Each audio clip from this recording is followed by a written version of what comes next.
The majestic mountains in the background provide a beautiful contrast to the grim gravestones and crypts of the cemetery.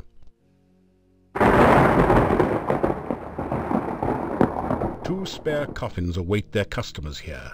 Apparently Igor has finally managed to get ahead of business. A fresh grave has recently been opened here. Here lies Janos, faithful forever to his lost true love, laid beside her empty grave. This gravestone is marked, "No effort could Elissa save. She passed into a watery grave. Her body was lost, only her memory remains." An inscription on the door says, "House of Ligeia Poe. May she rest forever."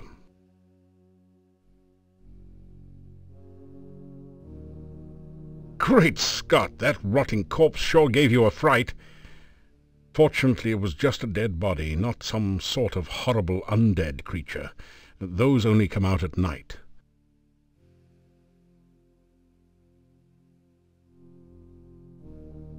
A heavy stone door seals off the Borgov family crypt.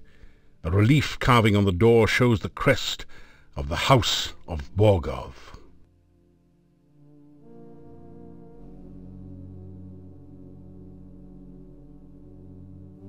You examine the door closely. It's massive and well made. A large lock secures the door. Above the door is an intricate crest with the single word Borgov above it. It is deathly silent beyond the door. You apply your shoulder to the crypt door with a mighty heave. It won't budge. That's one heavy door. The door is securely locked and feels very solid. You need to practice some more. This lock is tricky.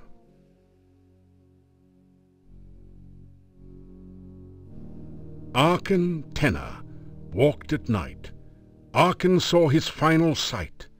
Now the question seems to be, what in the world did Tenna see?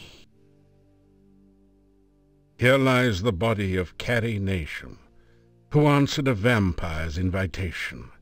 Now there's cause for lamentation. It was a fatal recreation. Here lies the spirit of Barney Blue.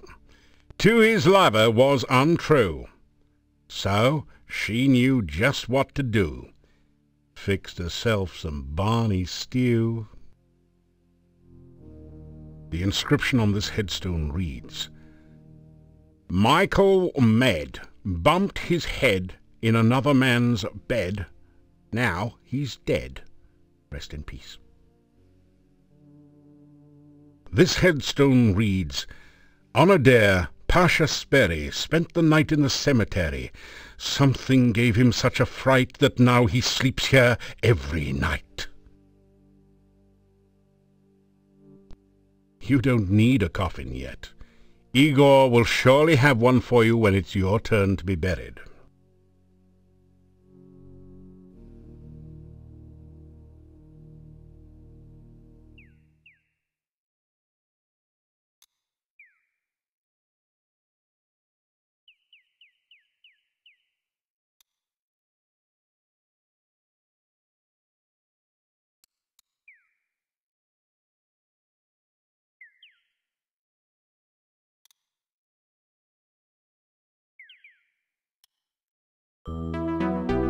You have come to a beautiful garden deep within the forest. A stream flows gently in a loop around the central island. Feelings of peace and harmony permeate the area. A waterfall tinkles gently down the rocky slope. Someone has dug a large hole there, perhaps removing a bush or a small tree. The stream is wider and slower at this point. It almost looks like a small pond. It's an ornate oriental lantern. The bridge connects the pathway to the central island.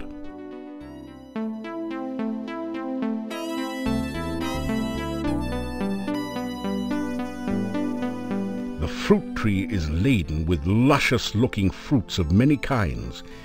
It must be one of the rare mixed fruit trees. As you approach the tree, the fruit vanishes. Must be that low-calorie kind. Lovely flowers bloom throughout the garden. You pick a few of the beautiful flowers.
Your legs are too stiff and sore to use this right now.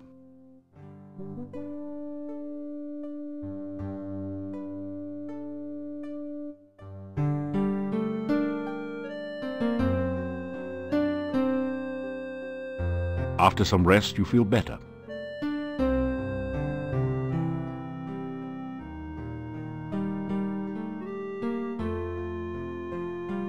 After some rest, you feel better.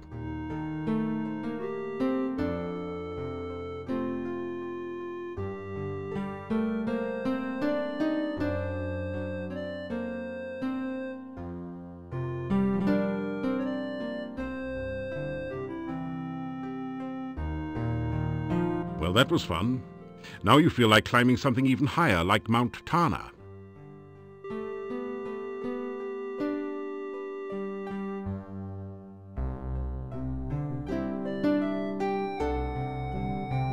Well, that was fun.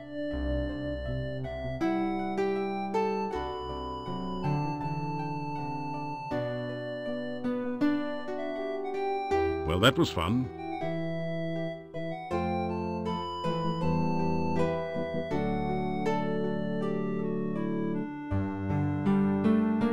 Well, that was fun.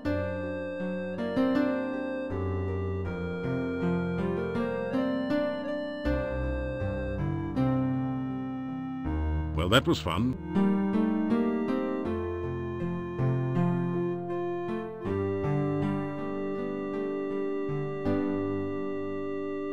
Well, that was fun.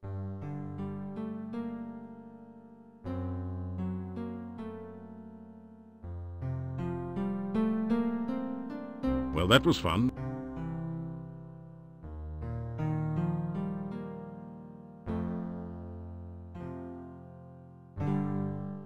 Well, that was fun.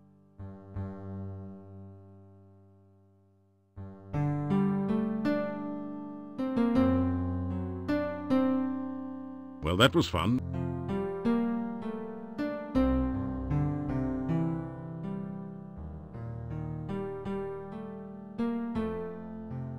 Well, that was fun.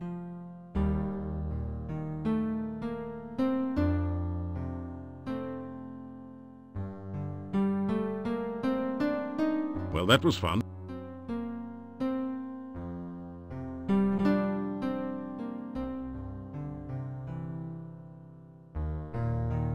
Well, that was fun.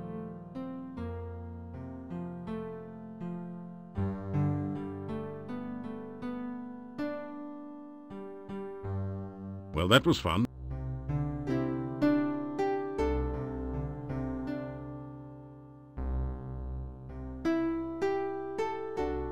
Well, that was fun.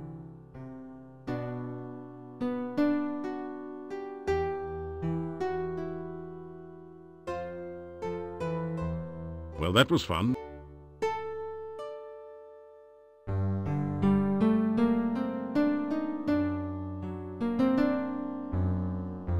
Well, that was fun.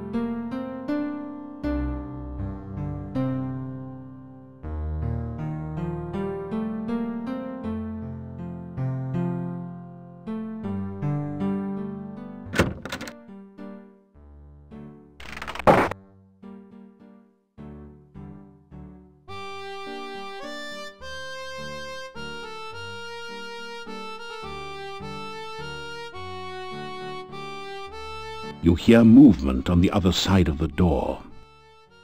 After a few minutes, you hear someone removing the bar and unlocking the bolts on the other side of the door.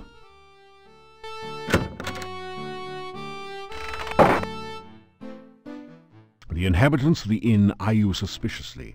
You get the feeling that you're not particularly welcome here.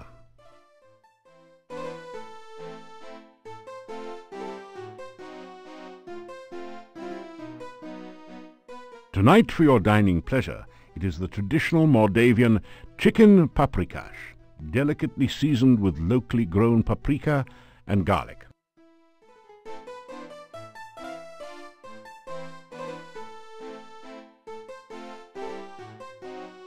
They all stare at you for a moment, then go back to talking amongst themselves.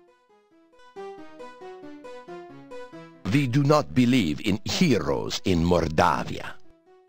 We have no need of heroes here. Yeah, I mean a hero's a nice sandwich, but I don't want to live next door to one. Actually, I had an uncle once who was a hero. Will you give me a break with all this hero stuff? Enough! You adopt the traditional thief sign position, wiggling the fingers of your right hand and rubbing your belly with your left hand. No one seems particularly impressed.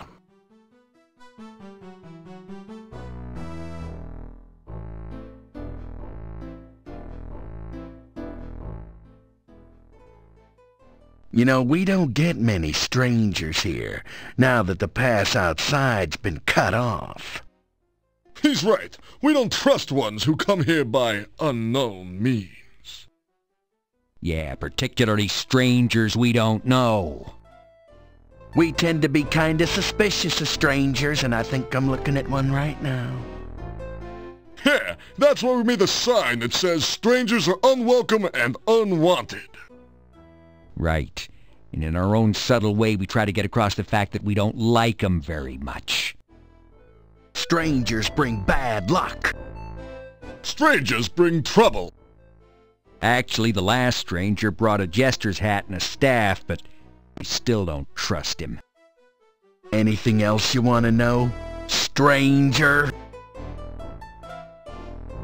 You know, there's another stranger in town besides you. Oh, and let me tell you, he is very strange, okay? Strange. The dude ain't even human. No one knows how he got here or why he came. No one knows where he goes during the day, or who he's trying to meet, you know what I'm saying? Yeah, and he tells jokes. At least I think he does. Yeah, he says he's a real jester. He dresses like Sonny Bono. And he acts like a gnome. He is a gnome, Einstein.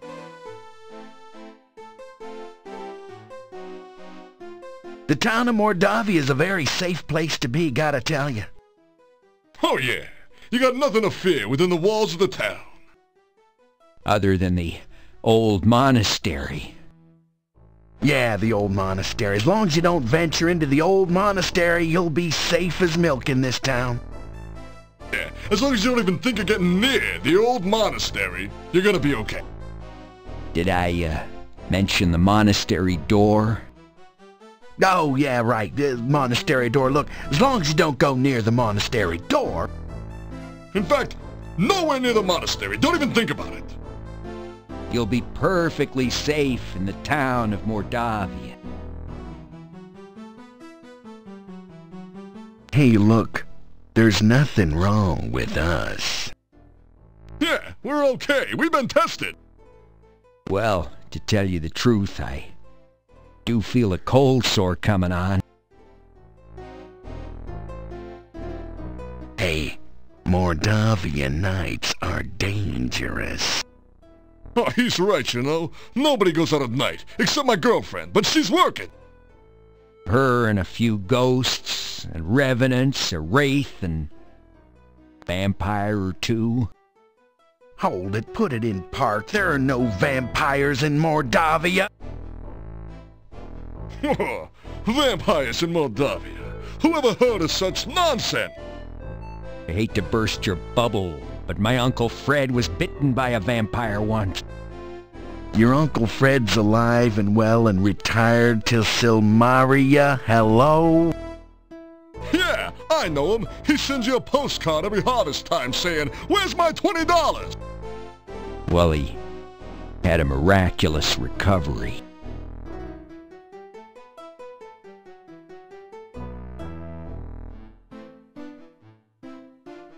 They nod at you in response. You've never seen so many locks and bars on a door. You can't find any way to open it. It is very dangerous in Mordavia at night. We always keep things locked up when it gets dark. I will let you out for now. If you wish to return later this evening, just knock on the door. If you do not make it back by the closing of the inn, may you rest in peace.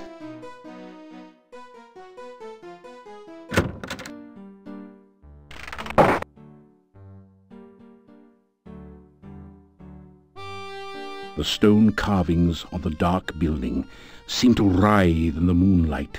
You get the feeling that they are hungry and waiting for something or someone.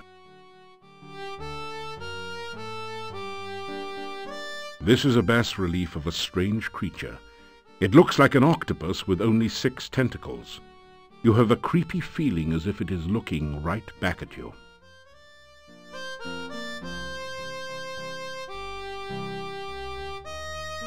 The hectopus seems somehow calmer as you present the Dark One sign to it. You get the feeling that there's something it wants you to do with the sign. There is an indentation near the middle of the shadowed door. It looks like a set of 6 curved spokes radiating out from a central point.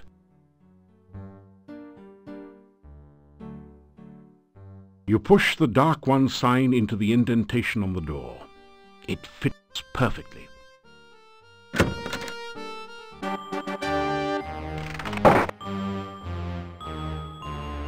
There's an old threadbare rug on the floor. Like the curtains, it looks more like a fire hazard than an amenity at this point. A long wooden table attests to a time when this room was used to double as a communal dining room for the monks. This is a no longer used monastery. The furnishings are in poor condition and the carpet and drapes are faded and threadbare. The symbols of the Dark One make this an uncomfortable place to be. This is a fairly attractive, in a Baroque way, display cabinet with a glass door. This amazingly lifelike sculpture looks like a cross between a baby troll and a hermit or dervish. It fits the description of a domovoi, except that it's totally dried out and unmoving.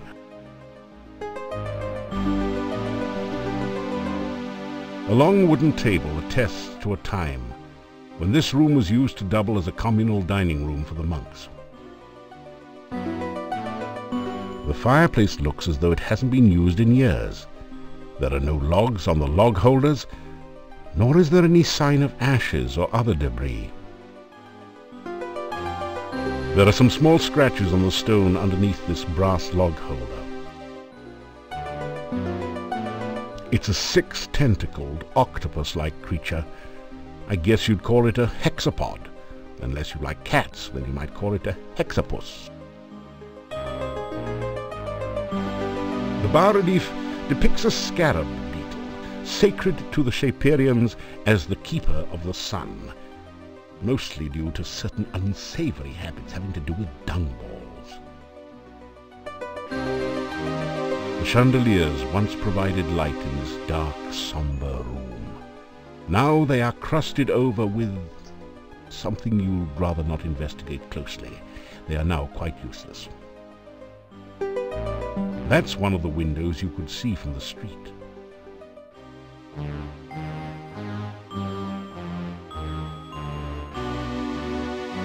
Hector the hexapod happily gorges itself on the garlic. Hector looks much less hungry and perhaps a little less dangerous now.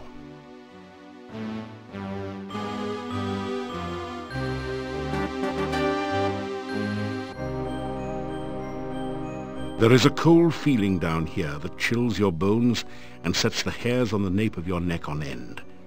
There is a musty odor of mold and mildew mingling with the sickeningly sweet smell of decaying flesh. Welcome to your nightmare.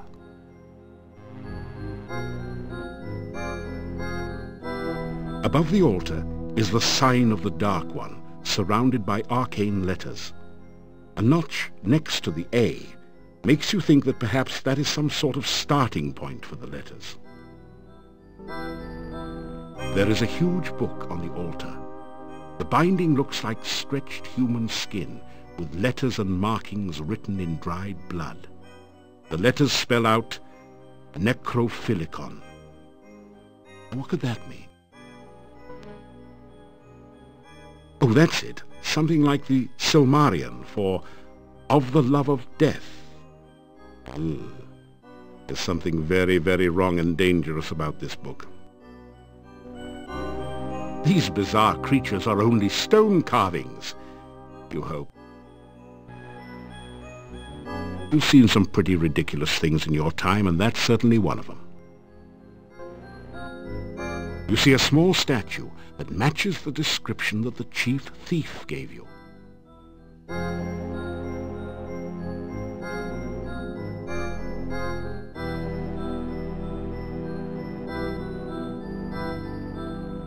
You pick up the statue in the shopping bag, carefully avoiding any contact with your own flesh. The statue glows briefly as it slips into the bag, then subsides. The roll-top desk is spotted with dark and ominous stains.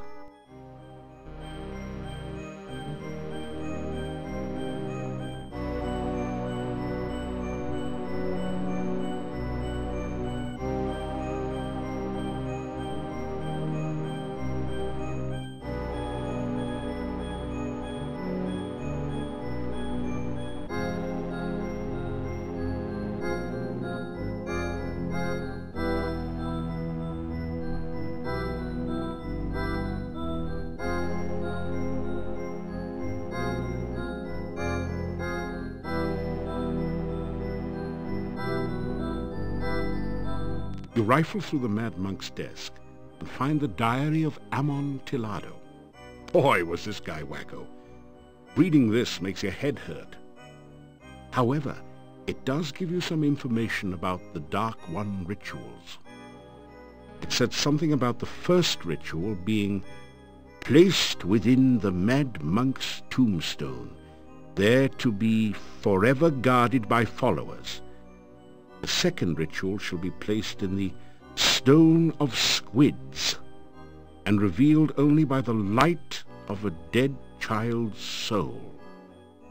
The next ritual shall be placed in the hollow of the Hangman's Tree, and guarded by the spirit of the dead which remains there. The blood ritual shall be concealed magically within the monastery, and only he who willingly seeks dark visions shall find it. The mouth ritual shall be placed in the great arch itself, under the Dark One's sign. And the heart ritual shall be given to someone named Gregor for safekeeping. Now there's another note on this page in another's handwriting. Gregor is missing in the forest and probably dead. Yet where is the heart ritual? A number of barrels stacked and strewn about show that this room was used for storage, as well as unspeakable acts. It's a small barrel, perhaps once used for brandy. The huge barrel is labeled Cask of Amontillado. This must be the fabled spirit that provided most of the income and fame of the monastic order here. It is rumored to provide strange and mystical visions to those who taste freely of its contents.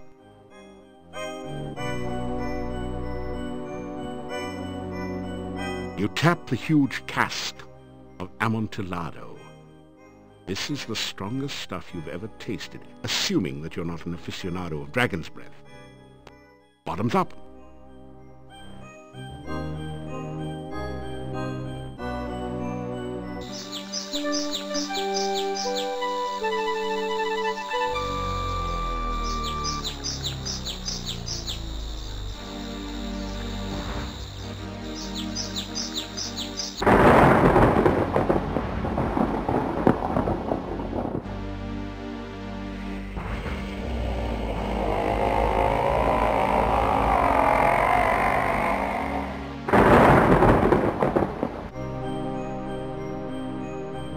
Man, have you got a headache? Fortunately, the Dark One rising seems to have been just a vision, not the reality. Yet. A scroll has formed from the cask's wine droplets. You pick up the rolled paper on the floor. It has a symbol of a drop of blood at the top and the inscription, Ritual of Blood. You can't read any of the other writing on it.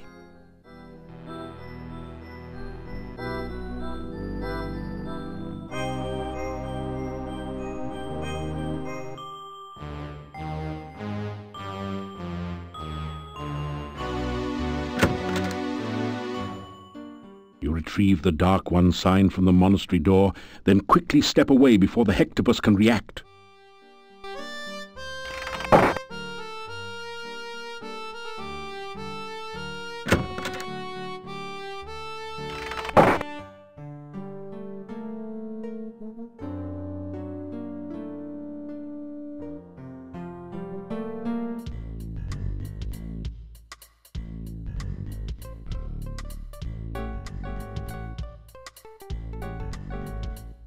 Welcome, welcome. Sometimes I think I will go crazy if I don't have someone to talk to other than the other cockroaches around here.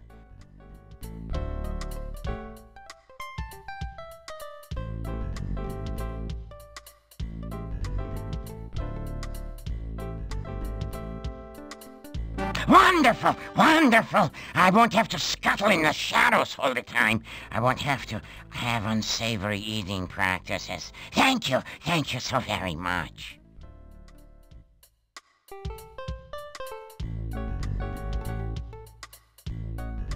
You have such nice manners. Are you certain you want to hang around tough, brutal scum of the earth who will try to beat you up at the slightest excuse? Or is that your idea of a good time?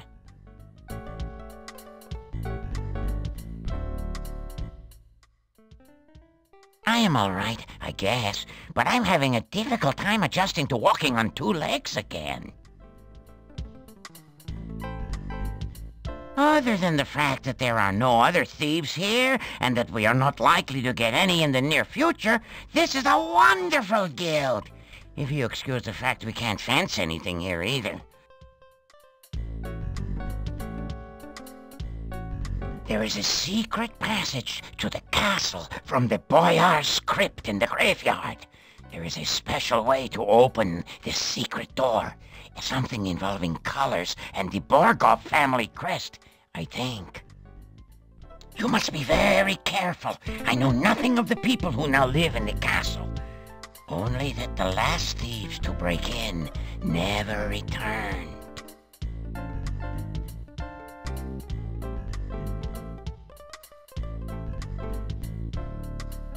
All right.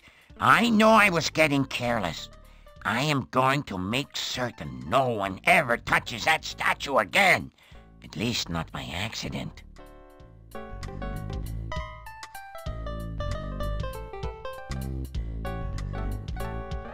Going so soon? Good luck.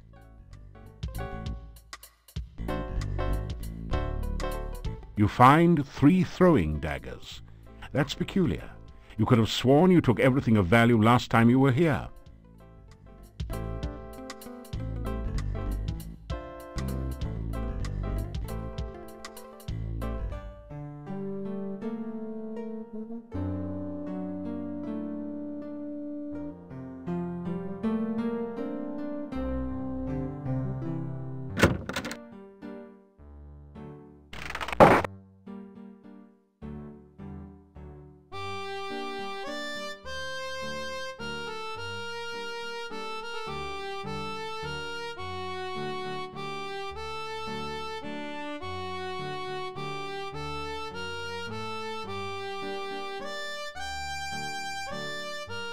You're getting tired.